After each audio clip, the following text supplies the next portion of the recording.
Upaya Giarti, Ugi, berjualan gorengan menggunakan kostum menyerupai Ratu Pantai Selatan atau Nyi Blorong membuahkan hasil.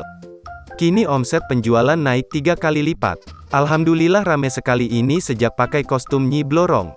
Apalagi setelah diviralkan Mbak Nivia ini, ujar Ugi, Kamis tanggal 17 Februari tahun 2022.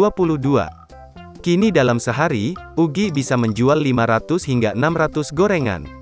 Sebelumnya hanya 150 hingga 200 gorengan.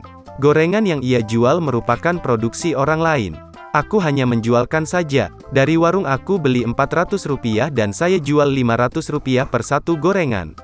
Sehari sebelum viral hanya untung Rp15.000 sehari, tapi setelah viral bisa Rp50.000 hingga Rp60.000, kata Ugi. Alhamdulillah, terima kasih buat fans saya yang sudah mengirimkan uang, ya Allah. Alhamdulillah bisa buat bayar sekolah dan beli seragam, ucap Ugi sambil menahan tangis.